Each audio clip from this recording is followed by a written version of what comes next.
Welcome to the Bubble Craps Tracker's new series called Tip of the Week. What we will attempt in each week's episode is to share a quick point of interest that we hope will help in the playing of the game of craps. These tips will include both live table game info along with electronic versions. Of course, the Bubble Craps Tracker's documented and undocumented tips and features will be shared. Please help in supporting this platform by clicking the subscribe button and by sharing both the Bubble Craps Tracker app and channel with your friends. After viewing the segments, please give it a thumbs up and comment so we can judge the viability of these messages. Thanks for your continued support. Welcome to this week's Tip of the Week.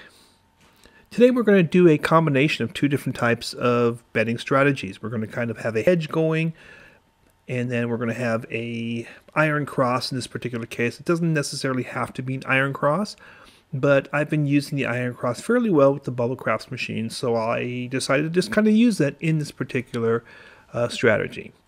Now, a lot of people don't like hedging.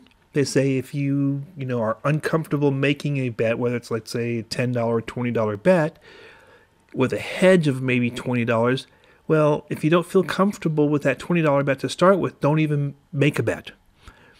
I can understand that, but I personally like the fact that I can hedge and then maybe take a little larger sum out there. So in a standard hedge for me, I would do a $100 no 4 with 44 inside and maybe a $5 field bet or something along that line. But here in our examples, we always try to keep things to the very basics so that our hedge will be a $40 no 4, and then I'll place the 6 and 8 for $6 each, $5 on the 5, and I'll put a $3 field bet out there.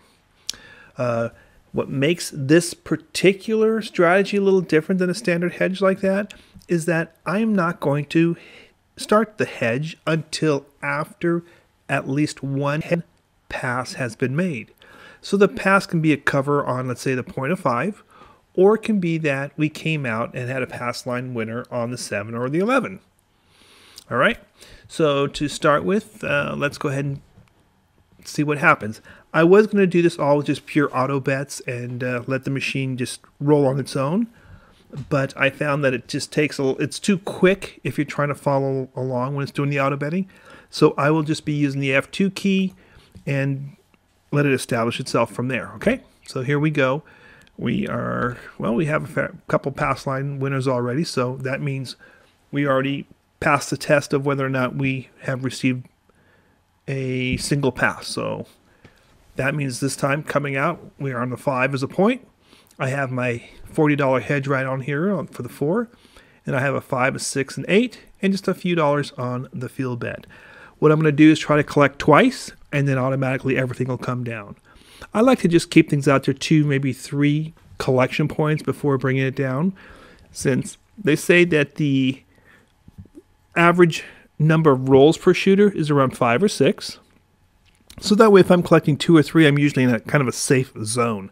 Of course, we've seen plenty of point outs, but I will just kind of play around that same scenario of just getting a few rolls per shooter. So here we go. We came out on the 5. Let's see if we get to collect. Well, there's a 10, so we collected in the field.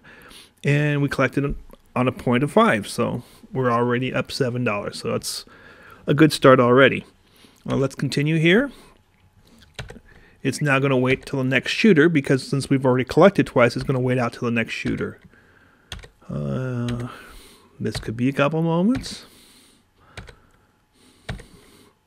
And there was a 7. So now we came out for the next shooter on an 8. What do we have? 5 aces, and the 8 was made. So now we come out with our hedge again. So we're out on a 10. Let's see if we get to collect this time. We collected on the ace deuce, collected on the aces, so we made another $6 right there. Now we just have to wait it out. Oh, the point of 10 was made. That's sweet. But what I have over here, if you notice these 2 single dollars right here, they're actually an indicator for me to let me know how many times I've collected. So I know I collected at least 2 times, or I should say how many times a number has come up in a collection possibility. So it'll allow up to 2. Anything over that, I know that my bets won't go out there anymore. So here we are. We are waiting to see if this point is either made. or not. So now it has been resolved in a loss. It doesn't affect us at all, but we can now go up, and now we're up against the 6.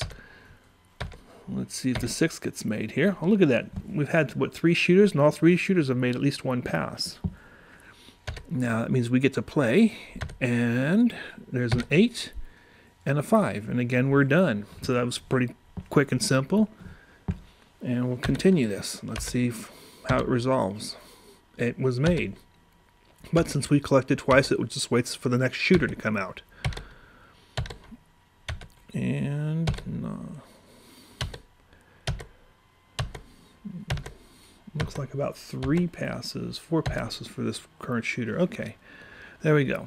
So now that was resolved in a loss. So come out on a 6. There's an 8 and a 7. Now we have to wait for a point to be made. Oh, there was a yo, so we're out now. In here, we're looking for 2 more collections. Collected on an 8, and we collected on the 6. So that worked pretty well in that format as well. Now it's kind of unusual, at least to me, is the fact that we're going through this little demo and we're collecting quite a bit on non-7 numbers, so on non-losses. We're actually collecting with either a field bet or a box number coming up. Doesn't seem to normally happen when I go through these examples. Usually we do have a 7 come up, or the 4 would get hit on the lay or something along that line. Let's see if we can do one more and see how that works out. All right. There we go. Let's see what we have. We have a 6 came right back, so we're going to be able to go out on the 9 this time. And we get to collect it on a 6, but again, that's our second collection, so we stop. So it'll continue until the point is resolved. You can let this run through for about an hour using win craps if you want. Let's go ahead and do that. Let's see, we're at 0.7. I'm going to go ahead and turn on the autoplay so the dice will roll on their own. We'll just let it resolve for about an hour's play. Just let it go through a little quickly here, and we'll see where we end up. So we're at about 3/4 of an hour right now, so about 45 minutes of play. And we're up 46. Let's see if it stays that.